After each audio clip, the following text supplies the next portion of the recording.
There was a time in my life where if I found myself home alone on Christmas Eve, I would have probably literally been bawling my eyes out.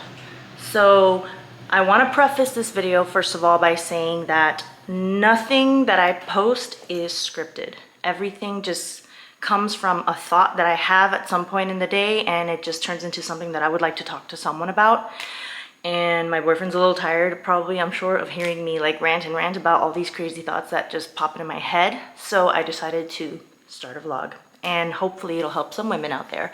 So like I said, I have come a really long way, a really, really long way. There was a time in my life that if I was home alone on Christmas Eve, sitting on my couch late at night, I would probably be crying my eyes out with depression, like contemplating my life, contemplating whether it was worth living. Give me 1 second, because this animal of mine, hopefully he doesn't interrupt like last time, because once I start talking to someone and I don't give him all the attention, now he starts freaking out.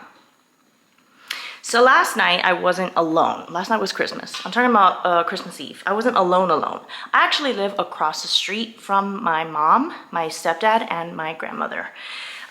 It's a long story how that came to be, but long story short, the house across the street that from where I actually literally grew up, I started living in that house when I was 7 years old after my parents got divorced. My mom moved to that house. The house across the street went for sale before it was even listed on the market for sale, because the little old couple that lived here had passed away, and their son was actually kind of an acquaintance of my mom and my stepdad's. So we got to talking, and they didn't even bother to put it on the market, and they just went ahead and sold it to me. And when preparedness meets opportunity, that is the very definition of luck. So I was prepared because I was already a homeowner. I owned a home a lot more south from here, and it was a townhouse, but it was too far from my family. And by family, I mean my mom, my grandma, my stepdad, because we're very small. So I spent my Christmas Eve at my mom's house because she's right across the street. My sister joined us with her husband, and we had a great time. We had dinner, but eventually I got tired and I just came home right across the street. And I took my shower, got into my pajamas, sat on my couch, and had a moment of gratitude. And that's when I posted that short saying, you know, learning how to enjoy your own company looks like this. So, like I said in previous videos, I am a single mom. I'm 40 years old. This is my home. Do I have a mortgage? Yes, it's not paid free and clear. I have a mortgage. I bought it right before, the interest rate started to skyrocket. In January of 2022. But am I entirely single, like single, completely single? No, there is a man in my life. But again, the stage that we are at does not involve living together or marriage or anything like that. We care very much for each other and we have a great relationship. However, that is not the stage that we are at. Come. Trying to see if Mila will join me in the video.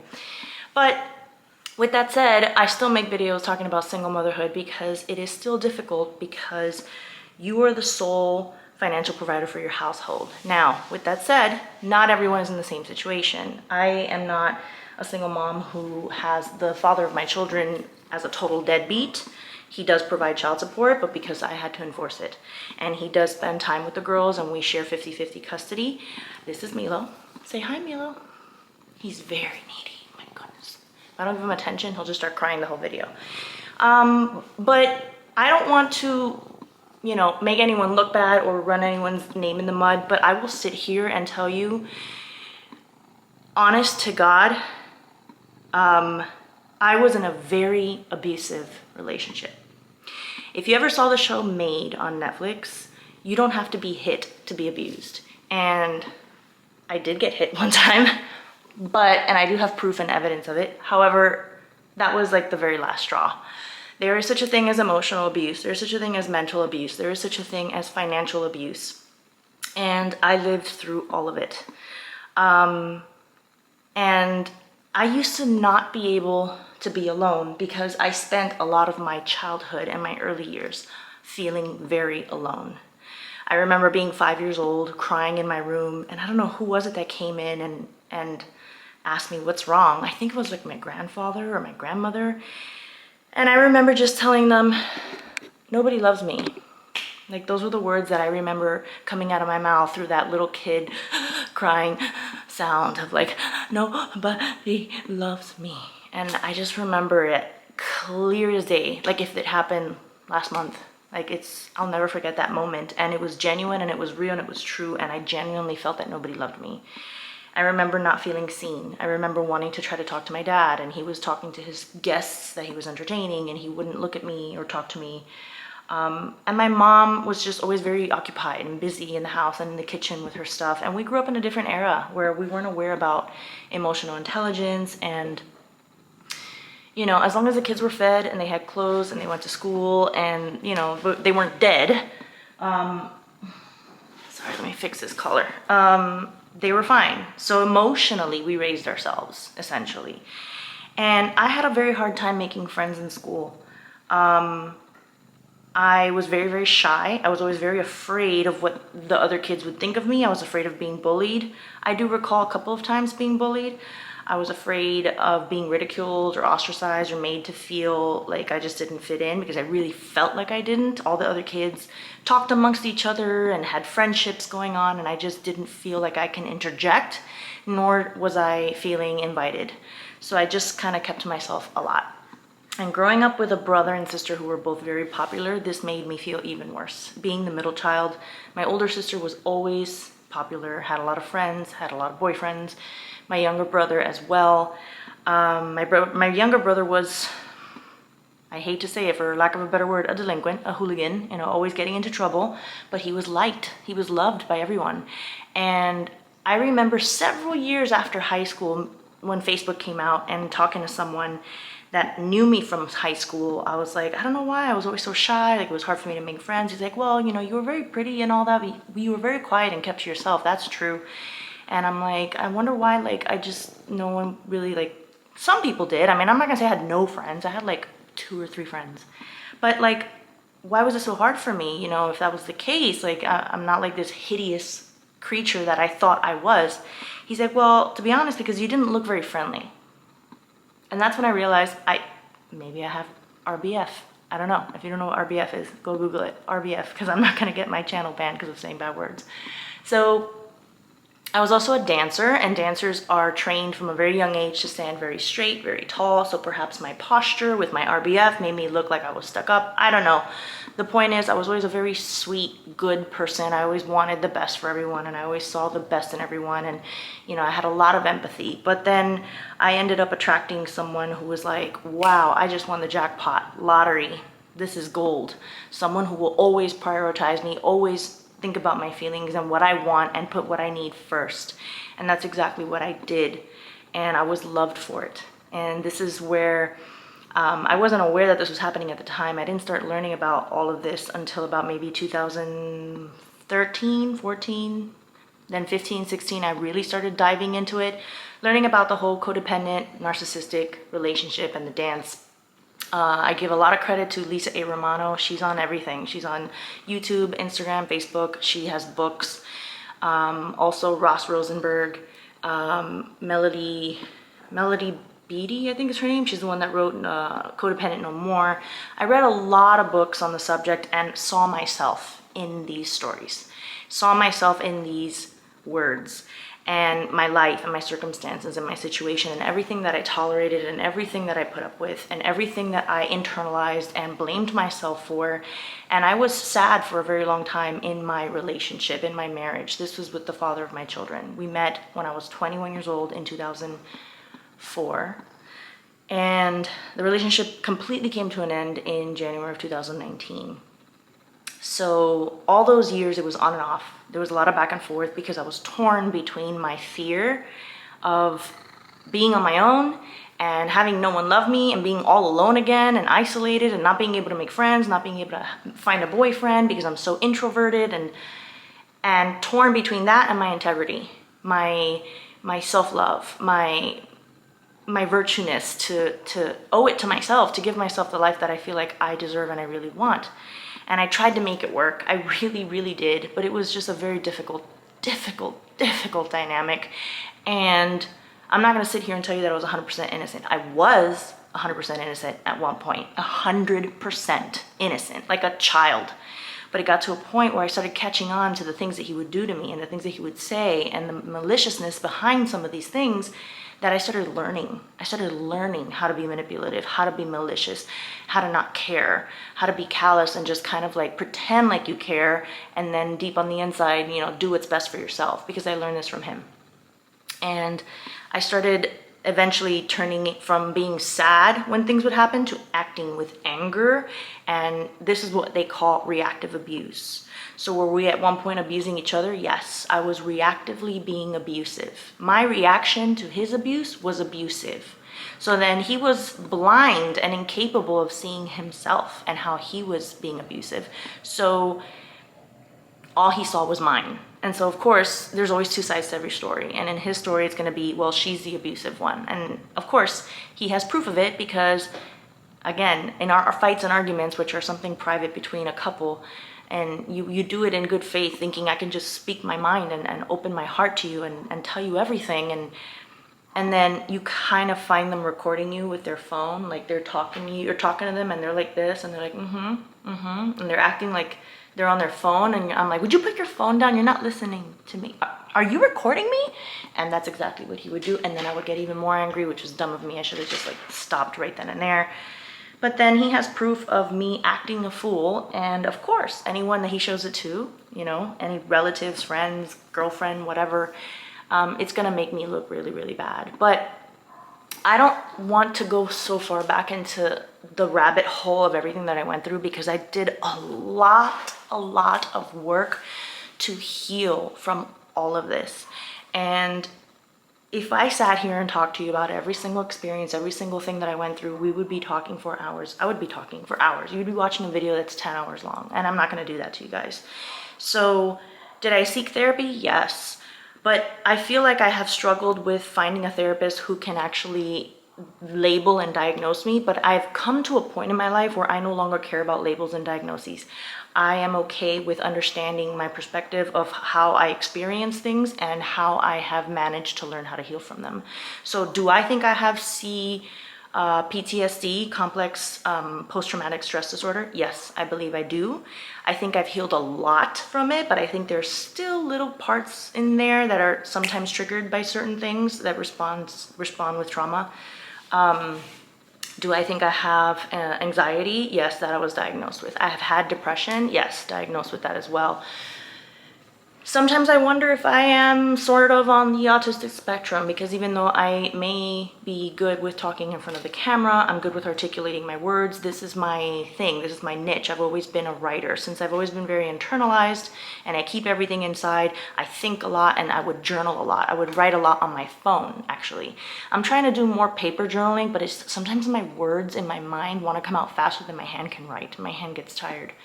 Or I'll voice record memos for myself to look back or listen back on and remind myself of what I needed to learn in that moment in time in order to get better, in order to progress.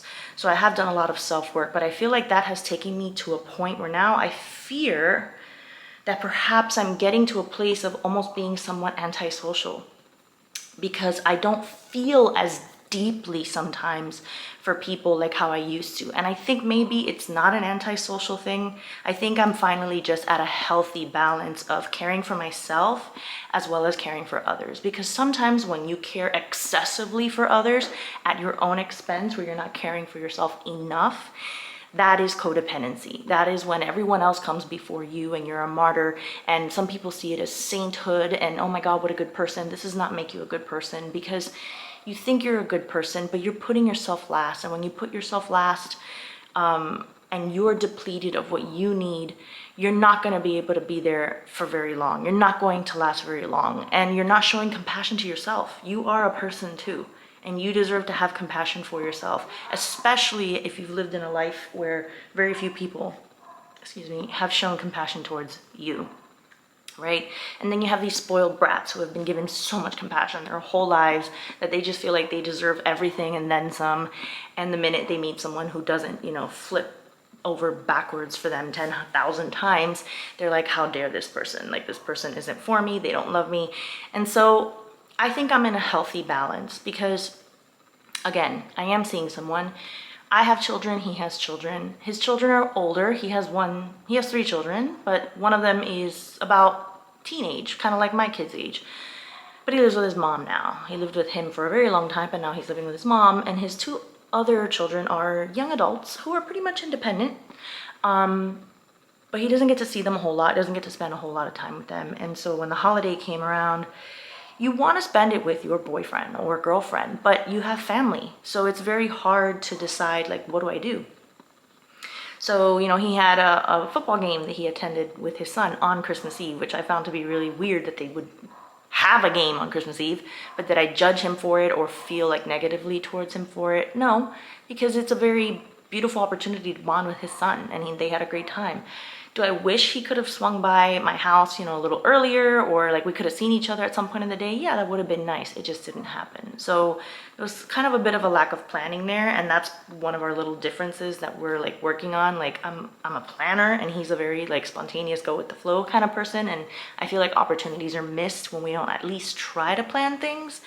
But with that said, I'm also very flexible when things don't go as planned, and you just kind of have to go with the flow. At least I try to be, or at least I think I am. Sorry, I'm trying to get comfortable here because this chair is actually wooden and not comfortable, and there's a pillow on my back. I just sat on the pillow. Anyway,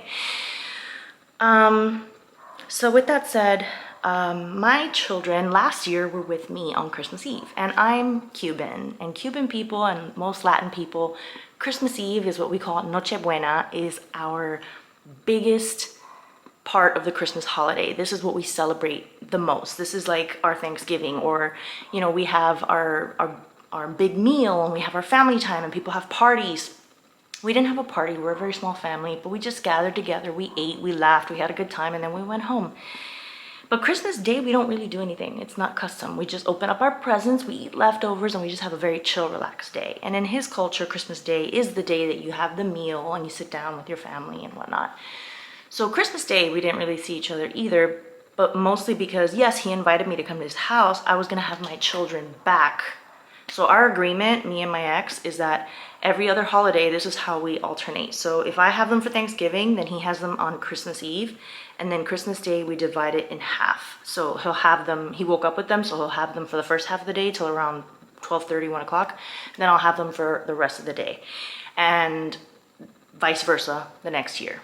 If he has them for Thanksgiving, then I have them for Christmas Eve. They wake up with me, then they go with him for the rest of the day. So if I had the rest of the day to myself, of course I would have joined them, but I didn't. So I had my children, but my oldest daughter, who is 16, was actually, I had to take her to the emergency room the day before Christmas Eve. She was not feeling well. I don't want to get so into it, but she had like some stuff going on, but thankfully, she's getting better. But she was still not 100%. And then my kids their father always has a lot of guests over, and they get emotionally very drained as well from having so many people around, and they enjoy the peace and quiet and mellowness of what it is like to live with me, because I like my house to be peaceful and mellow. And so when I said, hey, do you guys want to go with me to, my boyfriend's house? And they're like, no, we don't want to go. And I'm like, man, I wish they would be, good sports about this and just want to come. But they would be bored just sitting there while the rest of us adults are having drinks and talking, and there's no other kids to play with. And then they feel this social awkwardness, this anxiety, like they have to be on their best behavior, and they're worried about what if they say something improper, or, the whole niceties and the politeness and all that. They just feel socially uncomfortable. They like to be home, laughing, telling each other jokes. And long story short, we decided to stay home. Because not only because of that, because if it was just that, I would have been like, guys, you know what, get over yourselves, we're gonna have a good time, we're gonna go out, we're gonna socialize. They need to learn how to socialize. But my youngest was also starting to develop a cold, and my oldest was still not doing very well, like the kind of sickness that you can't really leave your house. You need to be close to a bathroom, let's put it that way. So she wouldn't have felt comfortable, she would have felt embarrassed, and I didn't want to do that to her. So they stayed with me. But on Christmas Eve, for most of my life, I was either with my family, or once I met their father, I was with him. and we had Christmas Eve together. We either had his family over or my family over or all of our family over, and then the night would come to an end and our kids would be tucked into bed and say Santa Claus is coming, and then he and I would be together, and then there would be either good happy moments where we'd be cuddling on the couch or watching a movie or doing something else, and or there would be nights where it was bad, like we were in a fight, and we won't be like screaming fighting on Christmas Eve, but we won't be talking to one another and we won't be happy, but at least I wasn't alone. And I found myself sitting on my sofa taking a look around. It was about 10 o'clock at night. I was getting tired, and I just felt so grateful, so grateful that even though I was technically in that moment alone, I didn't feel lonely. I have people in my life who I care for, who care about me. And even though it's not a lot of people, like I can count in my hands how many people in my life I feel that I have close to me, that are dear to my heart, and I am to theirs. I worked really hard to get here, really hard. I sacrificed a lot, and being able to live in peace is a very priceless thing. And what I wanted to talk about, and 21 minutes into the video, I'm gonna finally get to the point. I don't know why I always do this. I give you the backstory and then boom, here's the bulk of it, right? This is the whole point of what I was trying to say. There's this amazing lady that I like to follow on TikTok, and she's also on YouTube. Her name is Jules. I think it's Joules. And she's a raging feminist. That's what she calls herself. But I think she's freaking hilarious. She has a very dark sense of humor, but she too was in an abusive relationship, and for a much shorter time than I was. And she talks a lot about, you know, women and men, and how women, primarily her message is how women do not find or see the value and the happiness and the joy of their lives until they are in that perfect relationship, until they are engaged, until they are married, until they have a man living with them. And that was me for a very long time in my life. I had this fairy tale. Society has set us up for failure. I had this fairy tale illusion, what is he doing? That if I wasn't married happily in that white picket fence with that perfect house, I was a failure at life. And that's not how I feel anymore at all. Far from it. I don't know if I ever want to get married. I wasn't legally married to him, but it felt like we were married. Like we had rings and we had a ceremony and all that, whatever. But I guess for clarity's sake, I'll just say I don't know if I ever want to get married again. I don't know how I feel about that. I don't know if I want anyone to live with me in my house. And yes, I am seeing someone, so that's going to be a little bit of a whoa when we get to that point, if we get to that point. But right now, again, it's kind of a good thing for me, I guess, in that regard, that he's a very go with the flow, kind of spontaneous, like just see where things go, because I thought that's what I wanted, and now I'm not so sure. Because living alone has been the most peaceful time of my life, and I have never been happier. I have never been happier. I can't even begin to describe. If I want to see someone, if I want to spend time with someone, I do have friends that I can always meet up with. I do have a boyfriend that I can always, he can come over or we can go out together. I have my mom right across the street and go and visit her. I have my kids every other week, so they're with me, occupying my life, my day, my time. I pick them up, take them to school, you know, eat with them and do their laundry and do their stuff. And I work full time, and I have a cat who's always here, and I have to take care of him and all of his needs. There's just always something for me to do, and I'm exhausted. Like, I don't know if it's with age or how many responsibilities I have, but the few rare moments where I get to be home with like nothing to do, I mean, there's always something to do. Like, I could be sitting here and I have to make the conscious decision to say, I'm gonna chill right now and I'm just going to enjoy not doing anything, because there's dirty laundry in my hamper that I can wash. I'm sure there's dishes in the sink that I can wash. Maybe not, maybe I already washed them. There's a cat litter box that I'm sure I can clean, so on and so forth. So there's always something occupying my time. And with social media these days and streaming these days, it's not like before where, okay, I'm gonna watch my 4 o'clock, you know, TV show and then it's over, and like now there's nothing else that I look forward to on TV, so I'm just gonna read a book. Or no, there's always something to be absorbed. You can go on YouTube and there's an endless amount of videos to watch. So if you're watching this video right now, I thank you very much for your support. If you're into what I'm talking about and you like my messages overall, there's going to be a lot more to come. Please hit the subscribe button and hit the notification bell for me, please, please, please, so that you're notified whenever I have posted. And if you like it, give it a thumbs up. If you know someone who might benefit from hearing my messages, please go ahead and share it with them. So in other videos, we will get into, the type of abuse and the things that I've endured. And the whole point of my channel is to, and if a man can get some sort of benefit out of this, then it's for you too. But mainly for women, because I'm a woman and I just feel like women will relate to me more, is that you can have a happy life without being married. You can have a happy life. I mean, I don't know what it's like to be of this age and not have children. I've had my children since I was 24 and 28, and I cannot imagine my life without them. So I cannot sit here and tell you that life would be fulfilling and satisfying without kids. Will it be a lot easier? Yeah. Will it be a lot more financially beneficial for you? Absolutely.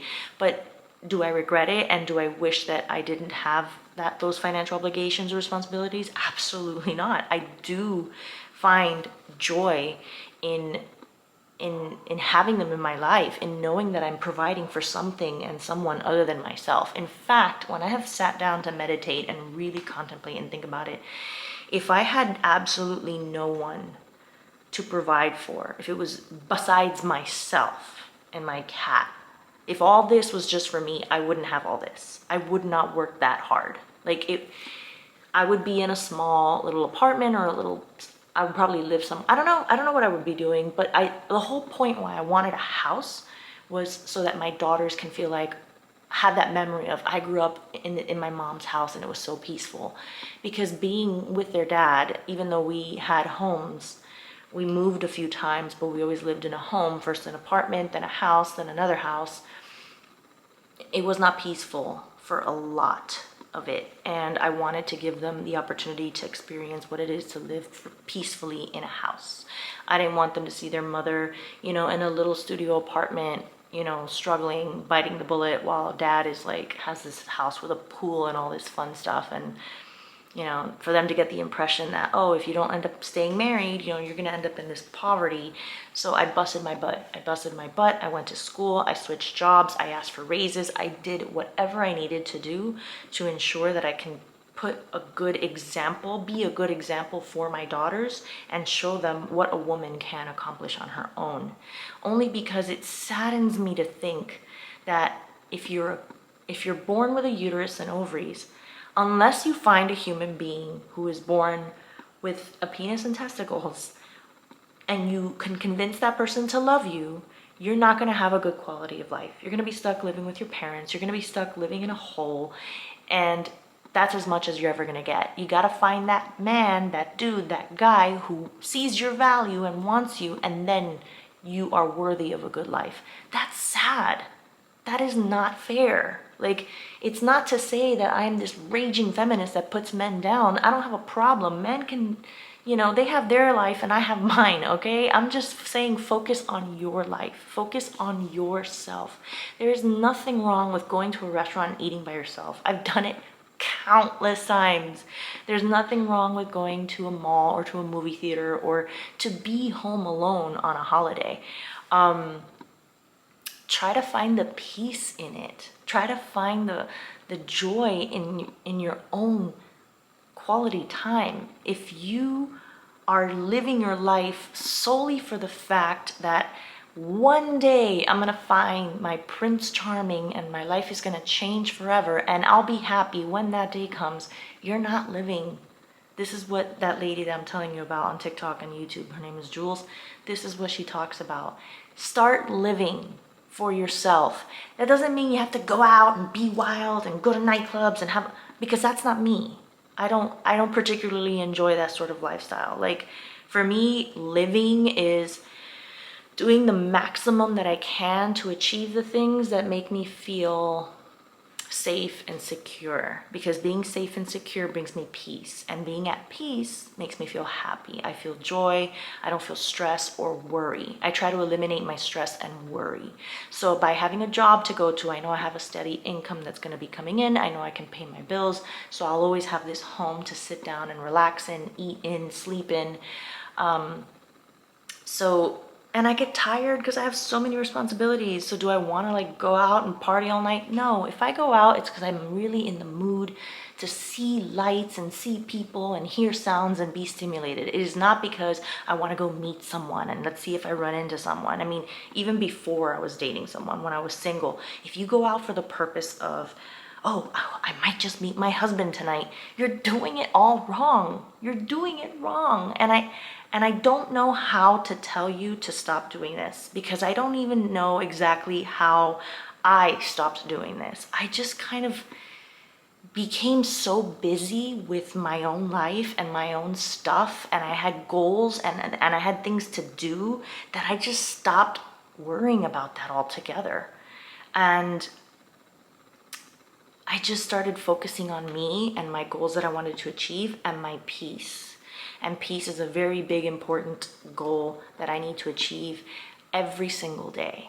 Every day I have to set aside time to be quiet, to be with myself, to not be overstimulated. Because if I just go all the time, it's like wake up, go to work, do your chores, deal with people, talk with people, go out. Like I can't always meet everyone's needs. I can't always be there for a friend, or I can't always be there for my boyfriend, because sometimes I need to be there for me. Because if I don't slow down and take a breath and take a pause, like a mini vacation, right? Like a mini vacation, like one half an hour session sitting on the couch watching a show, or scrolling through my phone, or like watering my plants, or just taking a breath, reading a book. Those are mini breaks from all the obligations that my life has. And finding joy in those moments, as opposed to seeing what's lacking in those moments. Where's my partner? Where's my husband? Where's my boyfriend? Why am I doing this all by myself? Why do I have to? And I still sometimes complain about that, because I get so tired. It's a lot. Like I gotta take out the darn trash bin. I gotta take out the recycling bin. I gotta wrap up all the trash bags and take them out. I have so much that I gotta do by myself, and I get mad at life because I have to do it myself. And it's a privilege to be able to have things that you have created for yourself. But there are people around. Like if I have a flat tire, or I need something that needs to be fixed, I can call my boyfriend and he can come and help me fix it. And I'm grateful for him in my life, you know. My mom as well, you know. My mom and my grandmother would cook and prepare meals and like send them over. Like I pick up dinner and I'm like, I don't have to worry about dinner today. Like, and these people know that I'm also there for them because of my stability, because of me being able to provide a place. You know, he has a place where he can come and be at peace and be quiet, and you know, we can be together and we enjoy each other's company. My mom knows that she's not gonna have to worry about being a little old lady in a home all by herself. She knows she's gonna have me and my daughters as well. So that is how I provide. So if you don't nurture yourself, if you don't take care of yourself, there's no way you can really fully take care of others, because then you will be empty. There's nothing that you can give. There's nothing that you can provide. So I'm limited in what I can do for people, because I'm so busy trying to sustain all of this for myself, and it's not just for myself. Through those doors, there are people who come in here and feel like they are home, and that was the goal. So I think I've said enough for one video. It's long enough, 33 minutes and 33 seconds and counting. So I'm just going to leave it at that. Thank you guys for watching. Like, subscribe, follow, share, all that good stuff. Merry Christmas, happy holidays, happy whatever, all the holidays. Don't take offense, just be happy in yourself, in your family, in your friends, in your job, in everything that you've been given. If you woke up today and you took a deep breath with your lungs, and you were able to open your eyes and see, and you were able to eat something today, if you went and provided a service or a good and was compensated for that service or that good, you are wealthier than most of the world. And I'm sure you've heard this from a million other people, I'll be a million and one to sit here and remind you that count every single thing that you have as a blessing and practice gratitude. Gratitude, gratitude, gratitude. It is so important, guys. I love you guys. I will talk to you soon, and I will see you in the next one. Bye.